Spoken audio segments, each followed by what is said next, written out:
ఎక్కడో Iran supreme leader చనిపోతే మన దేశంలో అంటే భారతదేశంలో నిరసనలు ప్రొటెస్టులు జరగటం ఏంటి అనేది మన దేశంలో ఉన్న వారినే కాదు పొరుగు దేశాల్లో అలాగే అమెరికాలో పనిచేస్తున్నటువంటి భారత సంతతికి చెందిన యుఎస్ ఆర్మీ సోల్జర్ అయినటువంటి ఒక వ్యక్తిని కూడా కదిలించిన సంఘటన ఇప్పుడు ఆ వీడియో వైరల్గా మారింది. తను భారత్లో జరుగుతున్నటువంటి నిరసనలు ప్రొటెస్టులు ముఖ్యంగా ఎవరైతే ఈ షియా జాతికి సంబంధించినటువంటి ముస్లిం వర్గం ఏదైతే ఉందో ఈ ఖమేనీని హతమార్చిన తర్వాత భారతదేశంలోనే కాదు ప్రపంచంలో పలు ప్రాంతాల్లో కూడా ఈ షియా కమ్యూనిటీకి సంబంధించినటువంటి ముస్లిం వర్గం ఏదైతే రోడ్ల మీదకి వచ్చి తమ నిరసనలు తెలియజేసిన పరిస్థితి.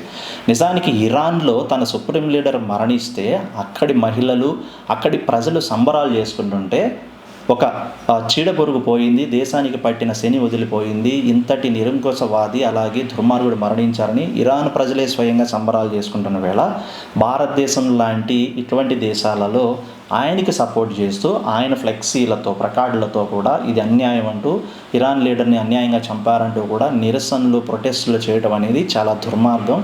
నిజంగా మన దేశం ఎక్కడికి వెళ్తుందో ఒకసారి ఆలోచించండి అంటూ కూడా భారతదేశం నుంచి వలస వెళ్ళి అక్కడ స్థిరపడి గ్రీన్ హోల్డర్ అయ్యి అక్కడ ఆర్మీలో ఉద్యోగం సంపాదించి ఒక సోల్జర్గా పనిచేస్తున్నటువంటి వ్యక్తి ఒక మహిళ పోస్ట్ చేసిందంటే దాన్ని బట్టి అర్థం చేసుకోవాలి భారతదేశంలో ఎందుకు ఇటువంటి వాటికి ప్రోత్సహిస్తున్నారు. అసలు ఇటువంటివి ఇవ్వడం అనేది చాలా దారుణం. అలా చేసేవారు కానివ్వండి ఎవరైనా సరే మతానికి సంబంధించిన విషయం కాదు, ఇది ఒక దేశానికి సంబంధించింది, ఆ దేశ కమాండ్ లీడర్కి సంబంధించింది. అతను ఎలాంటి వాడు, అతను ఎందుకు మరణించారు, అతను ఎందుకు చంపారు, ఎందుకు చంపాల్సి వచ్చిందనేసి వాటిని కూడా మర్చిపోయి కేవలం మతాన్ని మాత్రమే గుర్తించి అతను ఎటువంటి వాడైనా సరే సపోర్ట్ చేస్తామనే ఈ ధోరణి అయితే మాత్రం ఖండించకపోతే ముందు చాలా దారుణమైన పరిస్థితులు భారతదేశంలో చూడాలేమో అని అంటూ కూడా ఇప్పుడు సంబంధం లేకపోయినా అసలు మన దేశం గురించి కానివ్వండి ఆలోచించాల్సిన అవసరం లేదు. ఎందుకంటే ఆల్రెడీ యూఎస్లో సెటిలర్స్, గ్రీన్ కార్డ్ హోల్డర్స్, అక్కడ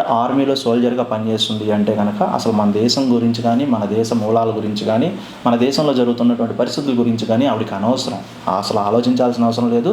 మాట్లాడకపోయినా ఆలోచించకపోయినా ఎవరు పట్టించుకోరు కూడా, అడగరు కూడాను. కానీ ఇక్కడ మూలాలు నేను భారతదేశం నుంచే వచ్చాను అనే ఒక చిన్న ఇదితో ఆవిడ ఆ వీడియో పెట్టి మరీ తన ఏదైతే నిర్ణయాన్ని పంచుకుందో శభాష్ అంటున్నారు. నెటిజన్ల నుంచి కూడా మంచి స్పందన వస్తుంది. కానీ ఇక్కడున్న వాళ్ళు మాత్రం ఇలా అనూహ్యంగా ప్రవర్తించడం చాలా దారుణం. ప్రభుత్వం దీని మీద త్వరలోనే యాక్షన్ తీసుకోవాలి. షియాలు ముస్లిమ్స్ మన దేశంలోనూ కూడా షియాలు ముస్లిమ్స్లు ఉన్నారు, ముస్లిం వర్గం ఉన్నారు, వాళ్ళల్లోనూ వర్గాలు ఉన్నాయి, విభేదాలు ఉన్నాయి. మతపరంగాను వాళ్ళు ప్రార్థించేది అల్లానే అయినప్పటికీ కూడా వాళ్ళు విధానాల్లో తేడాలు ఉన్నాయి. షియాలు ఒక రకంగా అల్లాను ప్రార్థిస్తే సున్నీలు ఇంకొక రకంగాను ప్రార్థిస్తుంటారు. అయితే ఇక్కడ దేవుడి విషయంలో మాట్లాడలేదు, మతం విషయంలోనూ మాట్లాడలేదు అంటూ స్పష్టంగా ఆవిడ ఒక ఇరాన్ అనే దేశానికి ఒక లీడరు మరణిస్తే ఆ దేశ ప్రజలే సంబరాలు చేసుకుంటున్నప్పుడు సంబంధం లేని భారతదేశంలో పుట్టి భారతదేశంలోనే పెరిగి భారతదేశంలోనే ఉంటూ భారతదేశ పౌరసత్వాన్ని అనుభవిస్తూ ఇక్కడి ప్రజలు ఆ నాయకుడికి జయజయధ్వానాలు, ఆయన మరణిస్తే ప్రొటెస్టులు ధర్నాలు చేయటం ఏంటనేదే ఆవిడ సూటిగా ప్రశ్నిస్తున్న ప్రశ్న.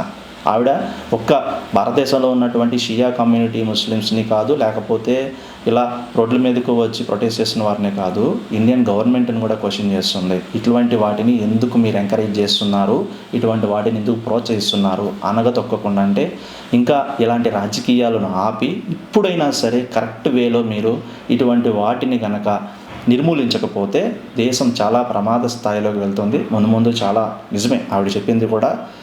ఇప్పుడు కనుక గవర్నమెంట్ యాక్షన్ తీసుకోకుండా ఓట్ల కోసమో లేకపోతే కమ్యూనిటీ ఓట్ల కోసమో కనుక కకృతిపడి వీళ్ళని ఏమైనా చేస్తున్నారని చేస్తానంటే చేయనివ్వండి. ఉన్నవాళ్ళు ఈ దేశంలో ఉంటారు, ఇష్టం లేని వాళ్ళు ఇరాన్ దేశానికి వెళ్ళిపోతారు. ఇరాన్ దేశానికి సపోర్ట్ చేస్తున్న వాళ్ళు అసలు ఈ దేశంలో ఎందుకు ఉండాలనేది యుఎస్ ఆర్మీలో పనిచేస్తున్న సోల్జర్ క్వశ్చన్ చేస్తున్నప్పుడు ఇక్కడ ఇండియన్ గవర్నమెంట్ కళ్ళు మూసుకొని నిద్రపోతుందా అంటూ కూడా సోషల్ మీడియాలో చాలా ఎత్తున కామెంట్స్ వినిపిస్తున్నాయి. ఇప్పటికైనా మరి ఇండియన్ గవర్నమెంట్ మేలుకొని ఏదో ఒక డెసిషన్ తీసుకొని ఇలాంటి ప్రొటెస్టులు అయినా పూర్తిగా నిర్మూలించాలి, అసలు జరగకుండా చూడాలి. లేదా ఇలాంటి వారిని వాళ్ళ ఇరాన్కి ఎవరైతే సపోర్ట్ చేస్తున్నారో ఆ దేశానికైనా తిరిగి పంపించాలి.